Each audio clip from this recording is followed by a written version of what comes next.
Record. Okay, so welcome to today's session. We're going to be covering recursion today in what will be our final lecture for the course. We're going to just take a cursory look on recursion and how that can be accomplished using object-oriented, in an object-oriented environment. So first of all, you would probably recall the thinking behind recursion. A recursive definition is one which uses the word or concept being defined in the definition of itself. So for example, when defining an English word, it's not helpful to think recursively, but there are many situations in which we express things as a concept of itself. So if you were to try to talk about something in English, regular day-to-day conversation, and you're trying to define a word, and you use the same word to try and define the word, then, I mean, it's not helpful, right? But in programming, recursion is pretty useful. So let's look at an example that is useful then.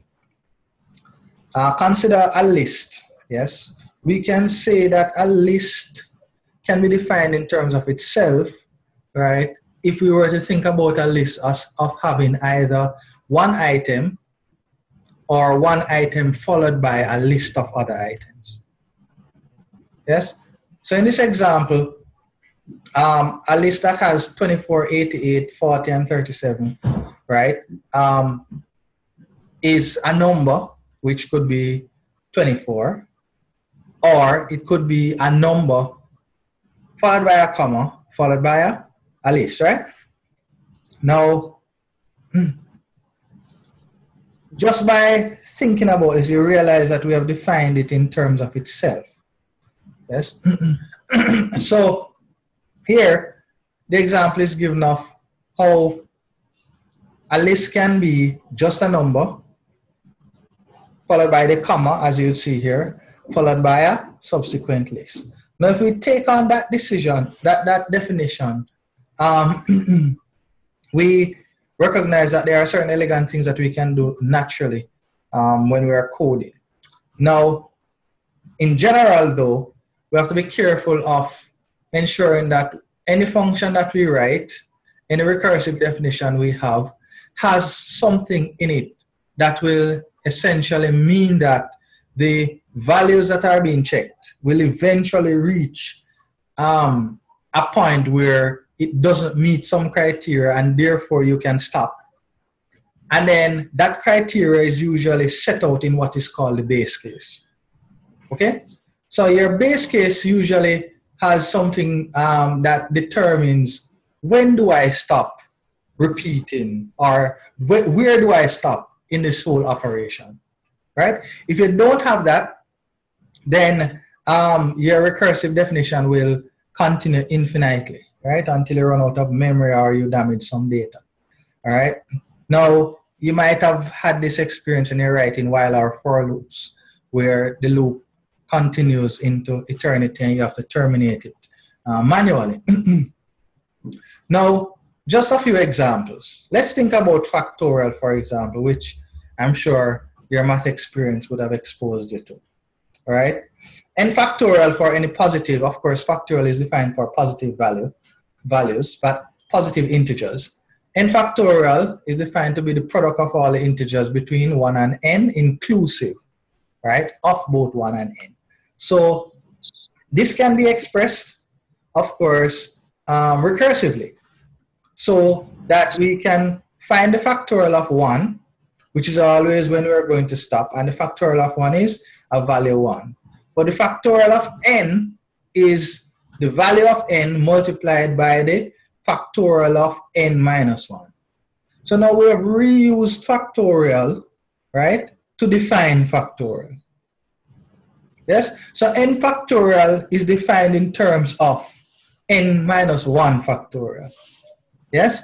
Now, eventually, when we are writing our recursive function, we have to ensure that whatever we are checking for, and as we do our recursive actions, eventually, we're going to be reaching what we call a base case of 1 factorial. Yes? So that is going to be our base case. So, in essence, 5 factorial, where 5 is n, would be 5 times 4 factorial. Everybody with me? Then we have to work out what 4 factorial is. And 4 factorial is 4 times 3 factorial. Then we have to work out what 3 factorial is. And 3 factorial is 3 times what 2 factorial is. And then 2 factorial is 2 times whatever 1 factorial is. When we evaluate 1 factorial, we get back 1. So this one replaces this value, this factorial here. So we get 2 times 1, which now gives us 2, right? And then,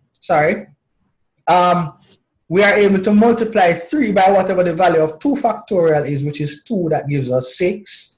Then we are able to multiply 4 by whatever 3 factorial was. We worked it out here, and it was already 6. So it's 4 times 6. That's how we get 24. Then we multiply 4 factorial by whatever 3 factorial was, right?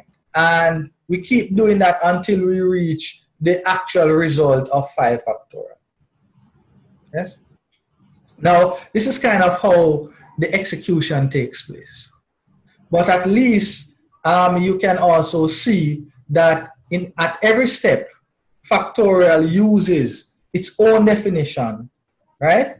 And until we reach what we call the base case, where we cannot do any more evaluation, we recombine the values until we get our result, right? You'd have seen that before.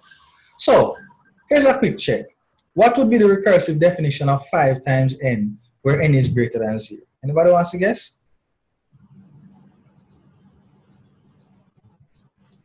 Yeah, I know you all got it right. Right? So, 5 times n, you can define in terms of itself, is 5 plus 5 times n minus 1. Right? And the base case is 5 times 1, right? Because n, we have to stop where n is greater than 0. Yes? All right, so that's recursive thinking. Now, how do we implement that in an object-oriented environment? Really and truly, a recursive function or a recursive program is going to be instantiated through a method. Okay, so what we end up with, for example, in the case of Java, are recursive methods. So a recursive method is one that invokes itself, right? Generally, the invocation of itself inside the body of that particular method will have some modification to whatever the inputs are, so that eventually the base case can be reached, right? So we have to structure our method to handle both the base case and what we call the recursive case, right? And each call to the method sets up a new execution environment with new parameters and local variables. As with any method call, when the method completes, control returns to the method that invoked it, and passes the data accordingly. So, for example, consider the problem of computing the sum of all numbers between 1 and any positive integer n. This problem can be recursively defined, simply put, as n plus the sum from 1 to n minus 1, and then the sum from 1 to n minus 1 can be defined as n plus n minus 1 plus the sum of n minus 2, and then we can keep doing that until we reach a base case where we get back a value of 1, for example. And in general, we could write a recursive method that is as simple as this, where we take in some value, number, which would be representing n, and we have some result variable here, and we say if n equal 1, then we return the result being 1. Otherwise, the result is going to be that number plus the sum of that number minus 1. So now we would have recalled sum here, which is this method, but the input is no longer the original value of num. It is now whatever we have modified num to be, and there is a typo here. It should be num minus 1 and not n minus 1, yes? Just to point out, right? And all of a sudden, we have a function that doesn't look particularly different from most of those that we have been writing before, right? Except that this function calls itself within itself right here. And this, of course, would be our base case. At what point do we stop? When the actual value of num, or as we would have had it here, should be num, is now equal to 1. Yes?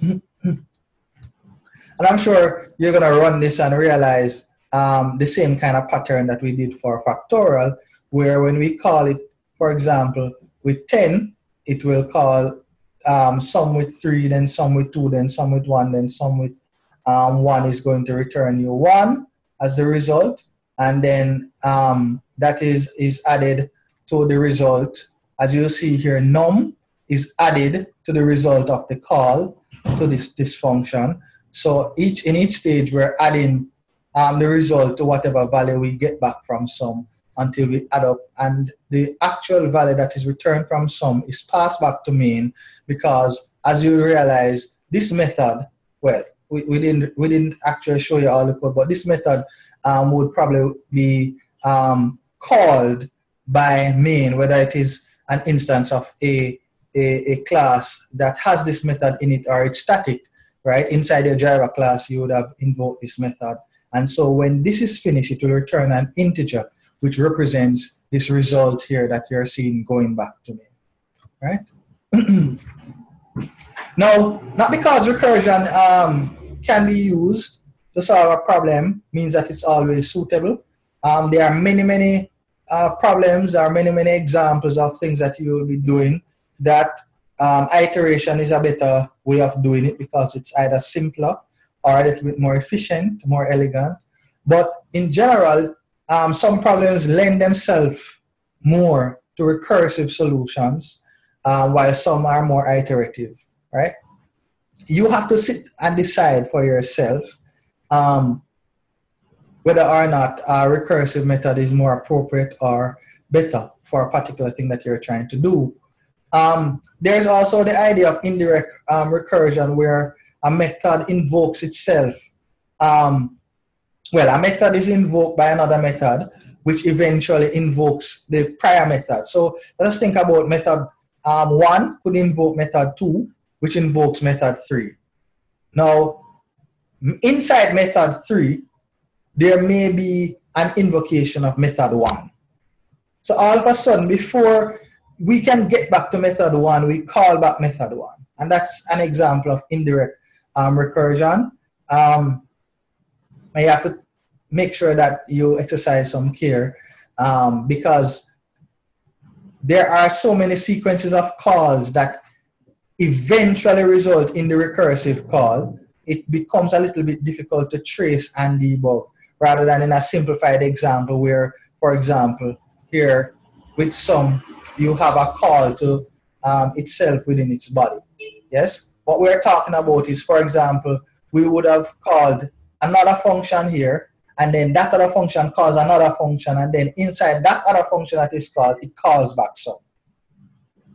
All of that being done on this line, for example, that we have here.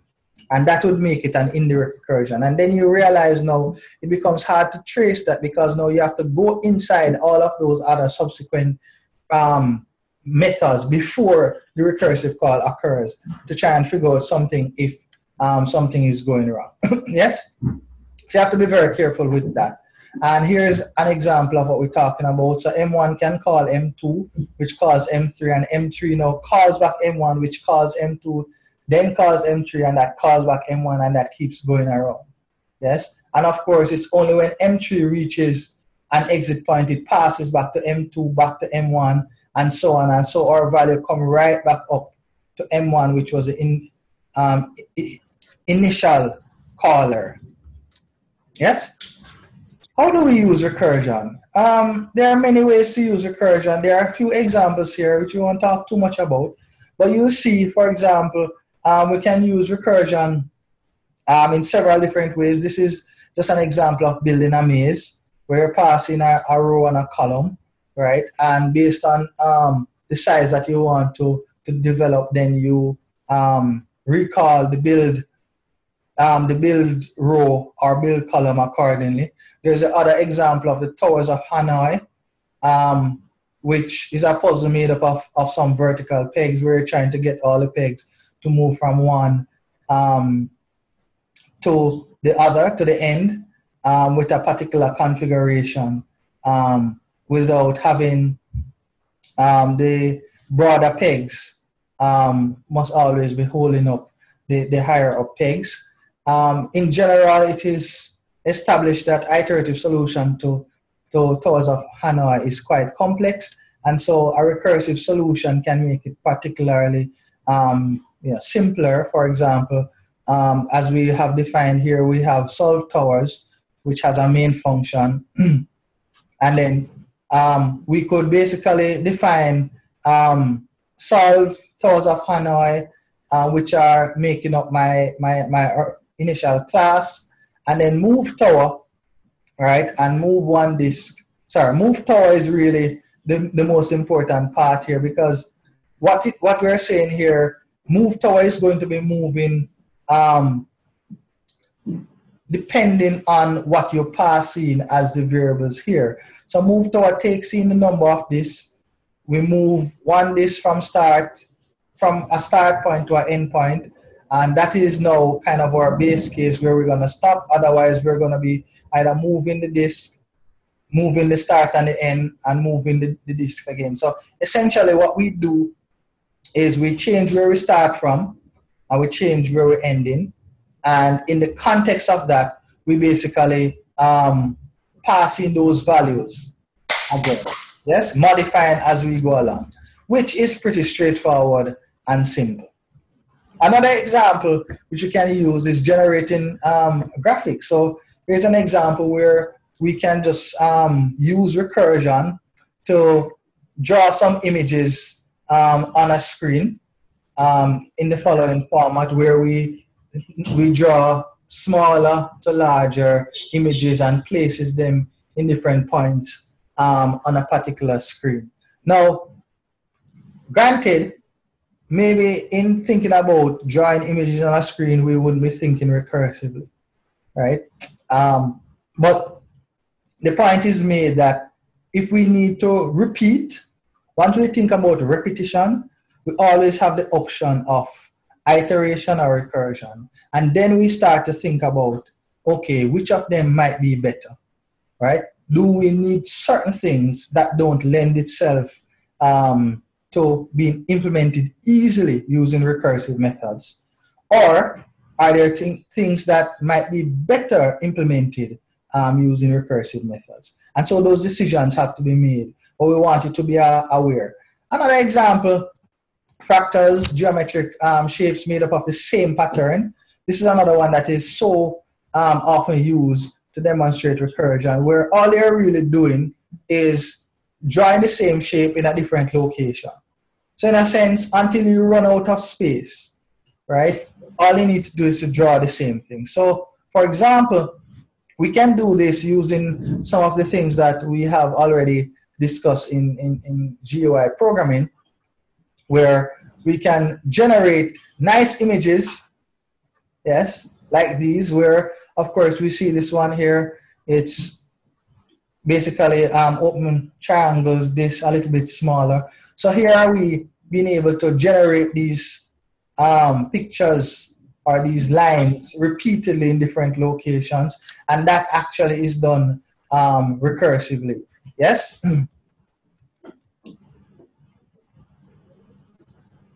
And this is just a little bit of what makes a difference in terms of our input to our recursive methods, which you might be asked to explore with in some future activity, yes? And the transformations on it, which I think the detail of this may not be as important for us. Right, so that is our quick coverage of recursion.